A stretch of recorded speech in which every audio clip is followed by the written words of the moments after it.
after 4 years, nakabalik na ulit tayo dito sa Boracay.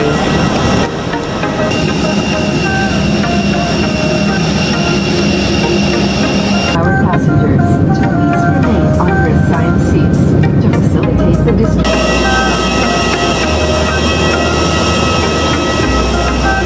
Nandito sa labas yung tricycle. Kaya, yan lang.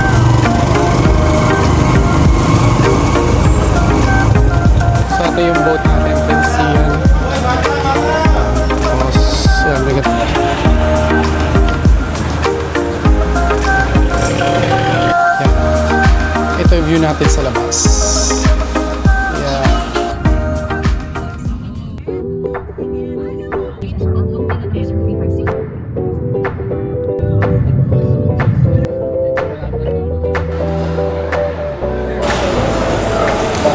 Hi guys, good morning. Nandito tayo sa NAIA Terminal 3. Nandito tayo ngayon ng Boracay. Excited ako ngayon kasi 2022 pa ako huling pumunta ng Boracay. Tingnan natin kung ano yung mga pagbabago sa Boracay. Although nakakapanood ako ng mga vlog. So this time, makikita ko ulit yung Boracay. After 4 years. Time check, 10:09. Pagpasok natin kanina dito sa airport, medyo marami tao. Tapos first time kong gumamit yung self-check-in. May nag-assist naman, kaya medyo mabilis yung paglagay ng baggage tag.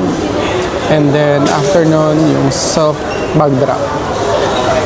Mabilis naman sana kasi nagka-problema yung boarding pass ko.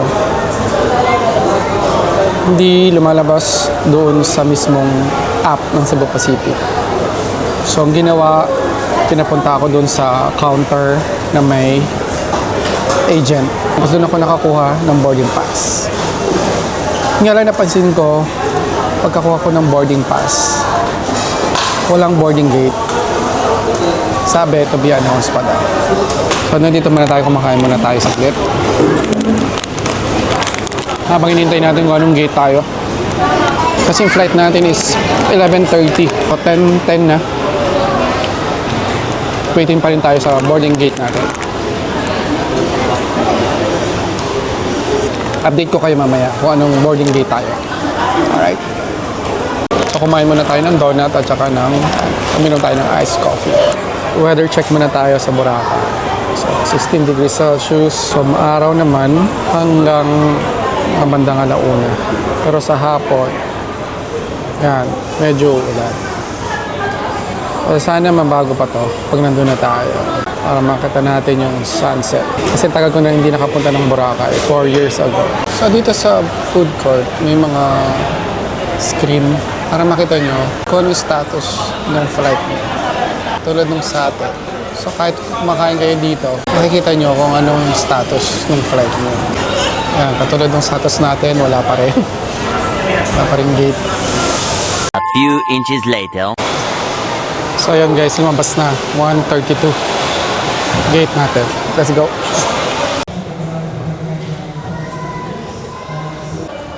Time check, it's 10:22 a.m.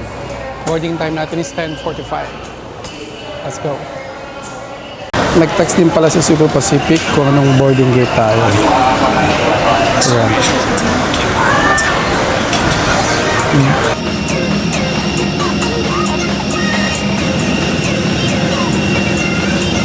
Serious safety risks.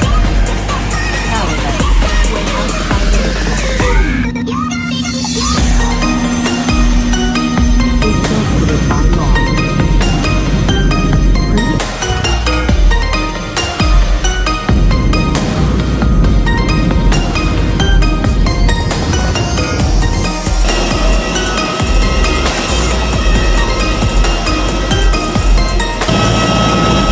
After 4 years, nakabalik na ulit tayo dito sa Boracay. Time check, 12:30. So mga nasa isang oras din yung biyahe from Manila. Ito yung loob ng Boracay Airport. Tapos pick upin natin yung bagahe natin. Oh, may conveyor na. Dati wala dito. So nakalabas na tayo ng airport. Doon sa corner. Tapos paglabas nyo, may makita kayong mga van na puntang Boracay Island.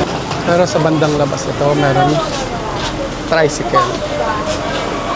Mag-isa lang naman tayo, tsaka medyo alam naman natin na dito, medyo tipid, pwede na tayo mag-tricycle lang. Dito sa labas yung tricycle, kaya labas tayo dito.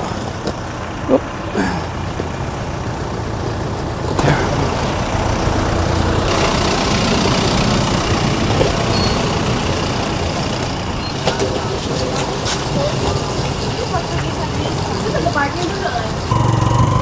So nakasakay na tayo ng tricycle. Sipay tayo ng 150. Pero mag-isa lang tayo. Kaya nakalis naman tayo. Papunta na itong Jetty Port. Hindi ko alam kung narinig nyo ako. Mabilis lang naman ito. Hindi ko na makasabi. Nasa 10 to 15 minutes lang. Nasa Jetty Port na tayo.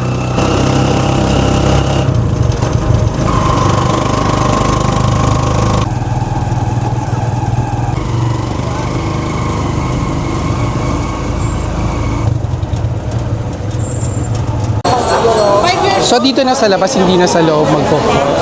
So yung nakikita ko sa loob. So, May option kasi sir sa amin sir, isang bayad na pula. Okay. Environmental fee. Okay. The difference only po sir, we just have the 35 pesos convenience fee po. Okay. Kapag dun po sa loob sir, sa manual sir, pa isa-isa yung pagbayad. Alright. Okay. down, walang bayad. For the boat yung Okay. DIY po talaga. Alright. So okay, sige. Thank you. We also offer round trip sir, but you can take it po. Gusto niyo po. Para less hassle lang po sa pag-uwi niyo sir.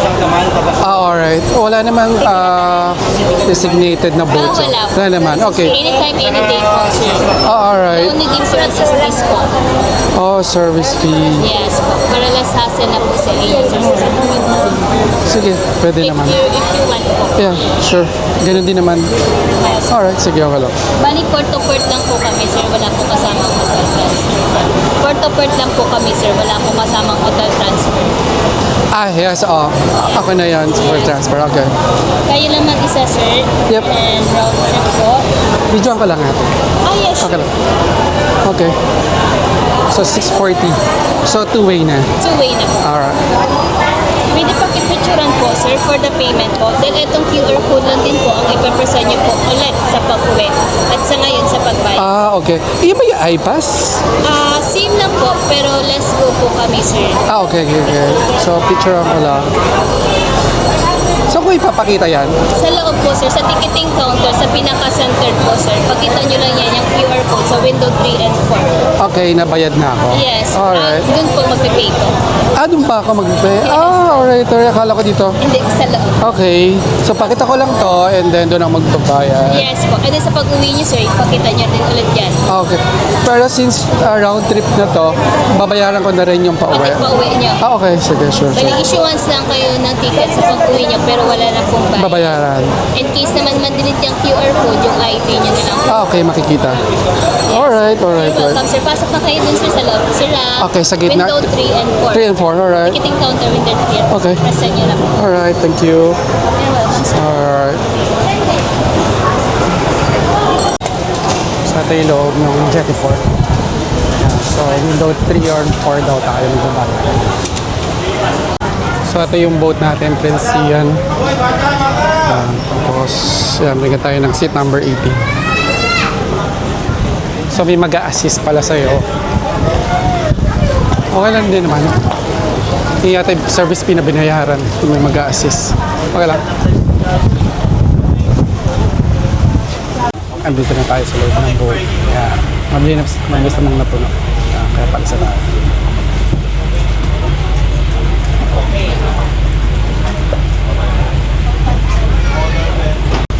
So from dito sa Jetty Port, papuntang Boracay Island, tatawid lang naman ito. Siguro mga 10 minutes lang to.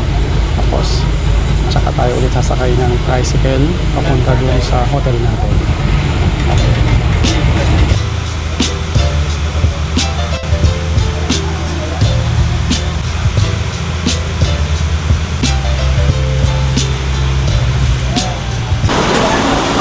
So ayun guys, nakababa na tayo ng bangka at nandito tayo sa Boracay Island.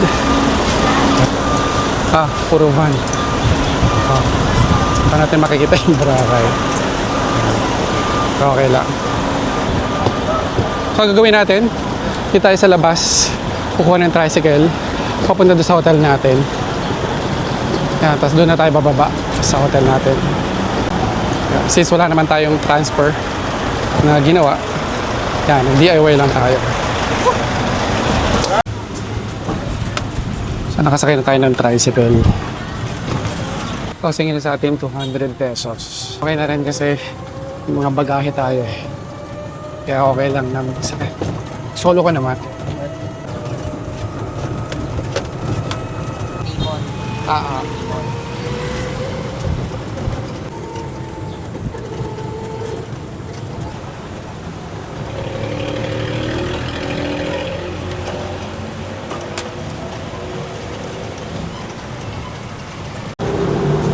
Ayun guys, nakapag-check-in na tayo sa hotel natin. So since nasa 1:30 PM pa lang, yung check-in time is 3 PM. So gagawin natin, lunch muna tayo. Hanap muna tayo ng pwede, kung saan tayo pwede mag-lunch. Then 3 PM, balik tayo sa hotel natin. Yan lang muna, isa lang muna.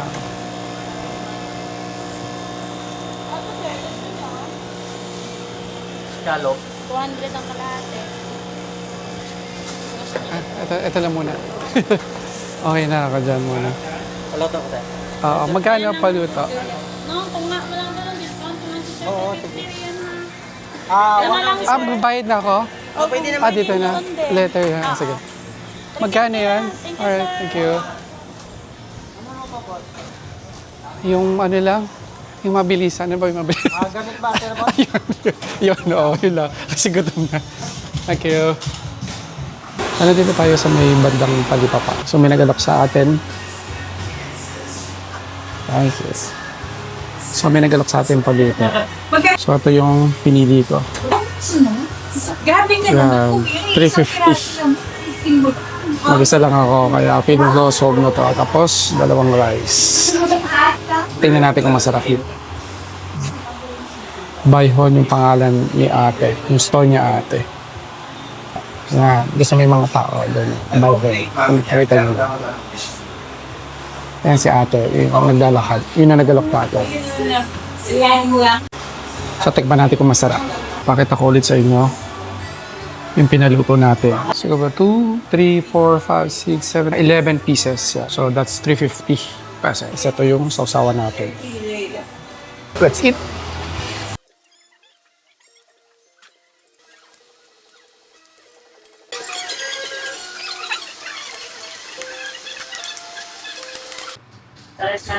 So, ayun guys. Kapain natin lang.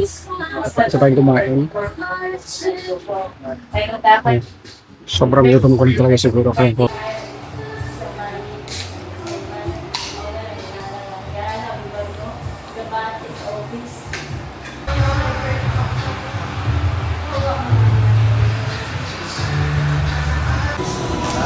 So ayun guys, tapos na tayong kumain. Mag-3 o'clock na. Pero bago tayo pumunta ulit ng hotel, check muna natin yung harap kung ano itsura ng dagat. Ito na yung mga souvenir. Dami sarado. So ito na guys, yung beach.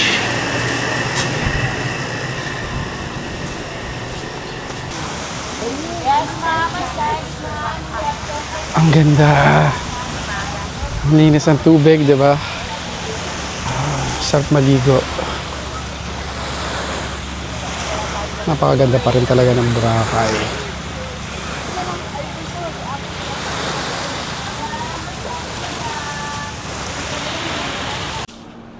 So ayun guys, nakapag-check-in na tayo dito sa Henan Lagoon Resort, dito sa Station 2. Nabook ko to sa Agoda. Itong room na nabook natin is deluxe room. So mag-quick room tour tayo. Okay. So ito yung entrance. Yan, ito yung door. And then pagpasok, restroom. Yan, may malaking mirror, sink. Yan. Shower, Tapos may shampoo and conditioner. And then, yan, may bidet. Malaki siya. Yeah. Tapos, may safety deposit box. Yan, may mga hanger, may umbrella, may box. Yan. Tapos, kasi ito ay deluxe room. So, pwede dito 3 tao. Yan. Tapos may mirror ulit sa side.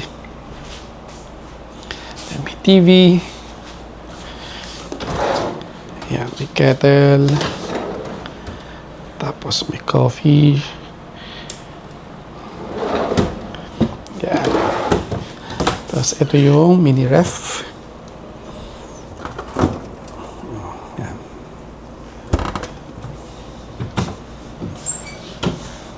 Tapos may mirror. Tapos may table. Yan. Of course, aircon. Tapos may table ulit. Yan. Tapos, balcony. Mainit nga lang. Yan. So, feeling ko lahat naman ng room dito may balcony. Tapos tayo. Check natin sa labas. Yan. So, ano oras na ba? Pakainit. So, 3:20 p.m. Yan. Ito yung view natin sa labas. Yan. May maraming swimming. Yan. May pool. Siguro maya-maya tayo maligo. Yan. Yan. Tapos nandun yung gym.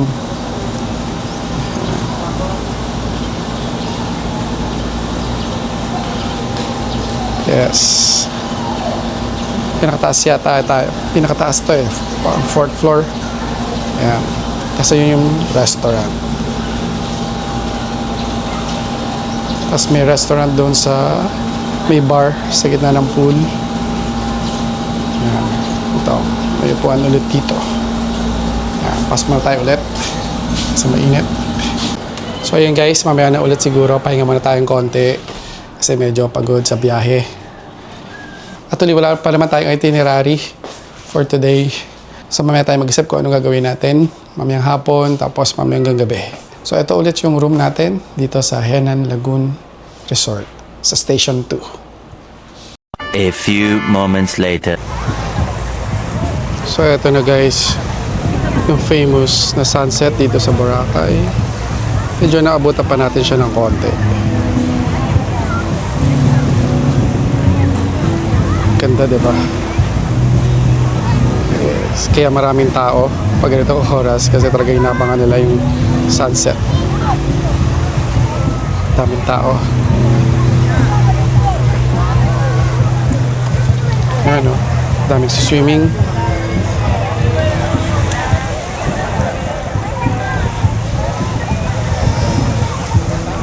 Sunday pero marami pa rin tao. Naglabasan talaga yung mga tao. Kasi kanina di pa pagtitingnan natin kaninang hapon, walang masyadong tao, wala talagang katao-tao. Pero ngayon, kasi inaabangan talaga dito yung sunset. Ayan, kaya naglabasan na yung mga tao. So yun guys, naglalakad-lakad tayo ng konti. Ang dami pa rin tao. Kahit Sunday, abutin lang maganda yung weather. Kahit first day natin, nakita natin yung magandang sunset. Sana nga hindi umulan sa buong stay natin dito para ma-enjoy naman natin. Kasi nga, tagal natin hindi nakapunta dito. So sana magandang weather sa mga susunod na araw. Yan o.